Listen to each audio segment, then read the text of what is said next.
Hi guys, welcome to As Simple as Possible. Today we are going to discuss audit risk and business risk. Audit risk is a fairly complex topic.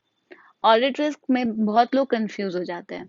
हम इस topic को बहुत ही simple terms में समझेंगे. Auditor का काम क्या होता है? ओपिनियन देना. अपना ओपिनियन देना कि कोई भी फाइनेंशियल स्टेटमेंट जो है उसमें किसी भी तरीके का मटेरियल मिसस्टेटमेंट नहीं है और वो ट्रू एंड फेयर ओपिनियन देने देता है. मतलब कि क्या कहते हैं, ऑडिटर को बिल्कुल ओपिनियन अपना सही देना है. वो ओपिनियन जब वो गलत देगा तो उसका काम सही से नहीं होगा. वो सही से जब काम नहीं कर रहा है तो उसे ही ऑडिट रिस्क कहते हैं. कि अगर वो अपना ओपिनियन ही गलत दे रहा है तो फिर ऑडिटर ने कोई काम ही नहीं किया. एक तरह से उसका सारा काम खराब हो गया. जितना भी उसने मेहनत किया, लास्ट में उसने अपनी ओपिनियन गलत दे दिया तो उसका सारा काम खराब हो गया. उसको ऑडिट रिस्क कहते हैं कि उसने अपना ओपिनियन गलत दिया. तो inherent risk, control risk, detection risk, ये तीन कंपोनेंट्स है ऑडिट रिस्क के.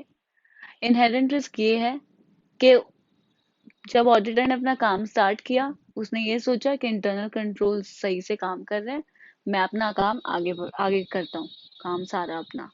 जब उसने अपना काम स्टार्ट किया, उसने ओपिनियन सारा अपना दे दिया. लास्ट में उसको पता चला कि इंटरनल कंट्रोल्स ही नहीं थे या इंटरनल कंट्रोल सही से काम नहीं कर रहे थे. जब इंटरनल कंट्रोल सही नहीं थे तो उसको कहते हैं इनहेरेंट रिस्क. कि कोई भी इंटरनल कंट्रोल्स नहीं है एंड इस वजह से जो भी काम मैनेजमेंट कर रही है उसमें एक डाउट है, उसे इनहेरेंट रिस्क कहते हैं. और अगर इंटरनल कंट्रोल सही से काम नहीं कर रहे थे उसको कंट्रोल रिस्क कहते हैं. कि इंटरनल कंट्रोल्स ने ये नहीं देखा कि कोई मिसस्टेटमेंट थी, उसने बताया नहीं ऑडिटर को कि ये मिसस्टेटमेंट है, या फिर उसने डिटेक्ट करके करेक्ट नहीं किया खुद ही इंटरनल कंट्रोल ने कि मिसस्टेटमेंट है, और या फिर उसने प्रिवेंट नहीं किया मटेरियल मिसस्टेटमेंट को. तीसरा है डिटेक्शन रिस्क. कि इंटरनल कंट्रोल्स ने बताया कि देखो ऑडिट रिस्क है, ऑडिटर ने डिटेक्ट नहीं किया.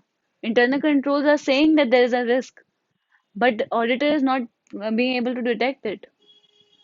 So that is the audit risk. तो दो दो रिस्क तो हमारे सिर्फ इंटरनल कंट्रोल से आ गए. एक के वो है ही नहीं और एक के वो है बट वो सही से काम नहीं कर रहे.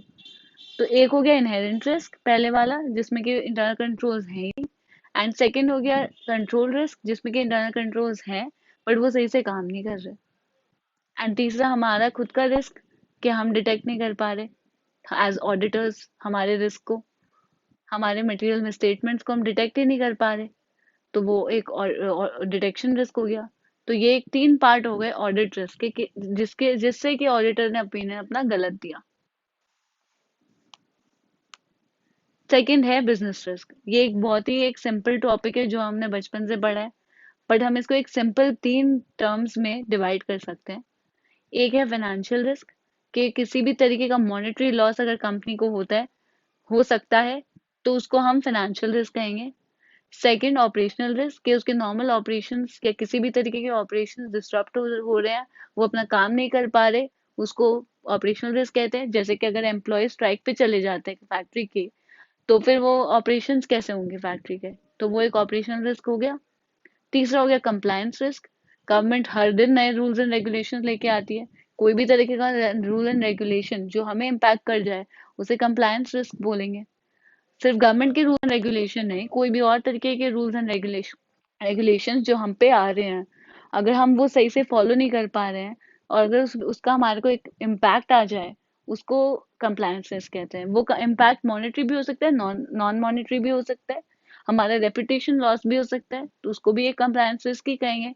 क्योंकि हमने कोई कंप्लायंस नहीं किया जिसके वजह से हमारे को एक इम्पैक्ट आया, तो वो एक बिजनेस रिस्क होता है.